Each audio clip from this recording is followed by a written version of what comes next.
සාදරයෙන් පිළිගන්නවා අභිරහස් ගවේෂණයට කැමති වෙලා සීලොම දෙනාව. අද අපි කතා කරන්න යන්නේ ටිකක් විවාදාත්මක අපරාධ කතාවක් ගැන.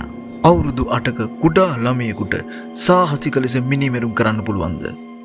කරන හැම වැරද්දකටම නිසි දඬුවම් නොලැබීමෙන් දරුවෙකුගේ ජීවිතය කෙතරම් අගතියට පත්විය හැකිද? කතා කරමු ලොව ලාබාලතම දාමඝාතකයාගේ කතාව ආරච්චිගේ අඩවිය තුලින්. 2007 කියලා කියන්නේ ඉන්දියාවේ බීහාර් ප්‍රාන්තයේ ජීවත් වුණ ජනතාව භීතියට පත්වෙච්ච අවුරුද්දක්. ඒ මාස 6ක පමණ කුඩා දරුවෙකුගේ අතුරුදහන් වීමක් සම්බන්ධව තවත් දරුවෙක් සැක කර ප්‍රශ්න කිරීම හේතුවෙන්. මේ විදිහට ප්‍රශ්න කරන්නේ 1998 ඉපදුණු අමරජිත් සාදා කියන අවුරුදු 8ක් වයසේදී පිරිමි ළමයෙක්ගෙන්. මිත්‍රවරුනි, මේ අමරජිත් සාදා කියන දරුවා ටිකක් තනියම සෙල්ලම් කරන්න කැමති දරුවෙක්. ඔහු තනියම ජීවත් වෙන්න තමයි වැඩි හරියක් ඇලුම් කරලා තියෙන්නේ. ඒ වගේම මොහුගේ මව හා පියා කම්කරුවන් විදිහට වැඩ කරලා තියෙන බවට තමයි වාර්තා වෙන්නේ. මේ බිහිසුණු සිද්ධිය අනාවරණය වෙන්නේ 2007 වසරේ. ඒ කාන්තාවක් තම මාස 6ක දරුවා අතුරුදහන් වීම ගැන ගොමු කරන පැමිණිල්ලක් නිසා. මිත්‍රවරුනි, දේවි නම් කාන්තාවක් තමාගේ මාස 6ක් වයසේදී දියණිය කුෂ්බු එක්ක කඩේකට යනවා. ඒත් ඒ දරුවා වඩාගෙන බඩු රැගෙන යන්න අමාරු නිසා එතන තියෙන පාසලක තමාගේ දරුවව ටිකක් නතර කරලා යනවා. මේකට හේතුව මේ ගමේ වැඩ පිරිසක් ඉඳලා තියෙන්නේ එකම කුලයකට අයිති නෑදෑයෝ. නමුත් ඒ බඩු ටික අරගෙන එනකොට මේ දරුවා මෙතන ඉඳලා නෑ. ඒ වටපිටේ හොයලා බැලුවත් කුෂ්බුව එනම් මේ අත දරුවව හොයාගන්න බැරි වෙලා තියෙනවා. මේ වෙලාවේ දේවි සමග සිටින කාන්තාවකට පහුගිය කාලේ තමාගේ පවුලේ වෙච්ච සිදුවීමක් මතක් වෙනවා. මේ කාන්තාවගේ සාක්ෂි මත මොවුන්ගේ සැකය ඒ අසල්වැසි ප්‍රදේශයේ අමරජිත් සාදා කියන මේ පුංචි දරුවා වෙත යොමු වෙනවා. නමුත් මිත්‍රවරුනි, මේකේ පුදුම සහගත දේ තමයි මේ වෙනකොටත් අමරජිත් සාදාට අවුරුදු 8ක් පමණයි. ඒත් පොලිසිය අමරජිත් සාදාව හොයාගෙන ගිහින් මේ මාස 6ක් වයසේ තිබු කුෂ්බු ගැන අහනවා. ඔහු කියන්නේ ඔහු ඒ ගැන තොරතුරු කියන්න කලින් තමාට ඉල්ලීමක් කරන්න තියෙනවා කියලා. ඔහු බිස්කට් පැකට් එකකුයි කිරි එකකුයි ඉල්ලනවා. මේක හිමින් කාලා බීලා ඔහු කතාව කියන්න පටන් ගන්නවා. මිත්‍රවරුනි, මෙතන ඉඳන් වෙන දේවල් ඇත්තටම ටිකක් විශ්වාස කරන්න අපහසුයි. වාර්තාවලට අනුව කුෂ්බු නැති වෙලා නැහැ.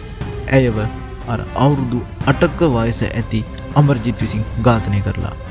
මේක තමයි අමරජිත් සාදාගේ පළවෙනි ප්‍රකාශය වෙලා තියෙන්නේ. පසුව ඔහු එදා වෙච්ච සිද්ධිය මෙහෙම පැහැදිලි කරනවා. ඇය පාසලේ නිදාගෙන හිටියේ. මම ඇයව අරගෙන ගියා. ගලකින් ගහලා ඇයව මරලා සංගවලා දැම්මා. මේ ප්‍රකාශය විශ්වාස නොකලත් ඒ මත විමර්ශනය කරන නිලධාරීන් ඔහුගේ ස්ථානයේම කුෂ්බුගේ විකෘතිව සිරුර හමු වෙනවා. මිත්‍රවරුනි, මොන තරම් මේච්චද කියනවා නම් මේ සිරුරේ මූණ පොඩි වෙන්න ගලකින් පහර දීලා ගෙල සිර කරලා මරලා තින්නේ.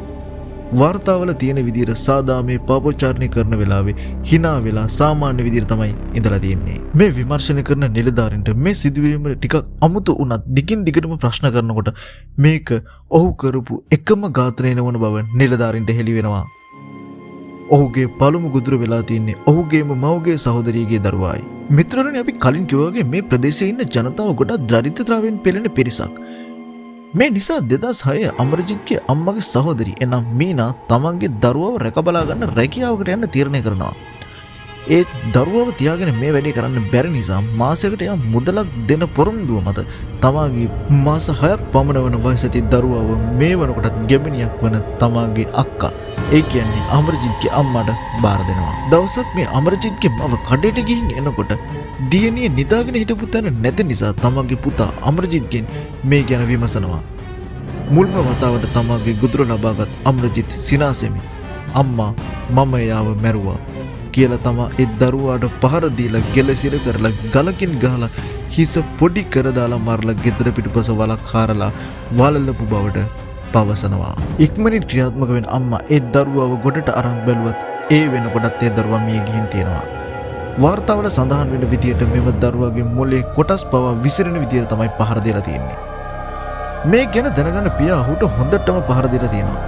මේ කිසිම දෙයක් නොදැන තමාගේ දරුවා බලන්න ගෙදරට එන මීනාට ඔවුන් මේ සිද්ධිය පවසනවා. මිත්‍රවරුනි, ඇයට මේ සිදුවීම දරා ගන්න බැරි වෙනවා. නමුත් මේ සිදුවීම අත්වැරද්දක් කියලා පොලිසියට නොයා පවුල තුළම මේ වසන් කරගන්න මේ පිරිස තීරණය කරනවා. කාලයක් යනකොට අමරජිත්ගේ පවුලට තවත් කෙනෙක් එකතු වෙනවා. ඒ තමයි යහුගේ කුඩා සහෝදරී. ඉතින් අමරජිත්ගේ දෙමව්පියන් එකතුලා අමරජිත්ට කියා දෙනවා තමාගේ සහෝදරිය හොඳින් රැක බලා ගන්න ඕනි කොහොමද කියලා. මේ විදියට මාස දෙකක් පමණ ගෙවිලා යනවා. දිනක් හවසක අමරජිත්ගේ ඇතුලේ ඉන්න යක්ෂයා යලිත් අවදි වෙනවා. අමරජිත් නිදාගෙන ඉන්න අම්මාවයි තාත්තවයි පහු කරලා තොටිල්ලේ නිදාගෙන ඉන්න තමාගේ නංගි ළඟට යනවා. පසුව මෙම බිලිඳාගේ ගෙල සිර කරලා තමාගේ බිරිඳු සහෝදරියවත් මරලා දානවා. ටික වෙලාවකට පස්සේ නැගිටින අම්මට තමාගේ දරුවා තොටිල්ලේ මැරලා ඉන්නවා දකිනවා. මේ සිදුවීම දකින මේ මව අමරජිත්ගෙන් මේ පිළිබඳ විමසනවා. ඔහු සිනහ මුසු මුහුණෙන් පිළිතුරු දෙනවා. මවගේ මේ හැඬීම නිසා අමරජිත්ගේ පියාට මේක වැටහෙනවා. අධික කෝපයට පත්වෙච්ච පියා ඔහුට පහර දීලා තියෙනවා. මේ එක්කම වියරු වැටිලා ඔව් මන් මැරුවා තමයි කියලා කෑ ගහපු එක ගමේ කට්ටිය දැනලා තියෙනවා. මේ සිද්ධිය වෙලාවේ කුෂ්බු අතුරුදහන් වීමට සාක්ෂි දුන් කාන්තාවත් මේ සිද්ධිය අසල ඉඳලා තියෙනවා. මේ සිද්ධිය පොලිසියට නොයන්නේ පවුලේ ප්‍රශ්නයක් නිසායි. කොහොම වුණත් මේ සියල්ල hina වෙලා කියපු මේ අවුරුදු 8ක දරුවා ඒ වෙනකොට තමා කරපු දේ වැරද්දක් විදිහට දැකලා නැහැ. නමුත් මේ කුඩා දරුවාගේ විදිහට බොරු කියන එක ලොකු වැරද්දක් විදිහට තමයි මොහු දැනගෙන ඉඳලා තියෙන්නේ. ඒකයි යහු සම්පූර්ණ කතාවල ඇත්ත කියලා තියෙන්නේ. ඒකට ප්‍රධාන හේතුවත් මුල් වැරදි දෙකටම උඩ සමාව ලැබීම කියලා වාර්තාවල සඳහන් වෙනවා.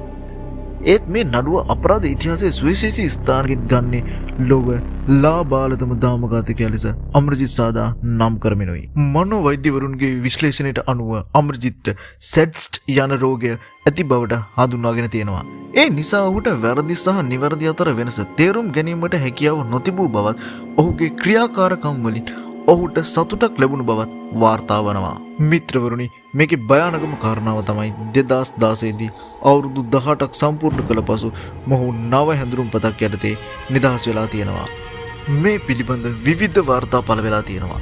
ඒ ඔහු අමරජිත් වෙනුවට සමරජිත් කියලා නම වෙනස් කරගෙන ජීවත් වෙනවා කියලා. තවත් සමහරු කියන ආකාරයට ඔහු විවාහ වෙලා ඔහුගේ මවගේ නිවසේ ජීවත් වෙනවා කියලාත් පැවසෙනවා.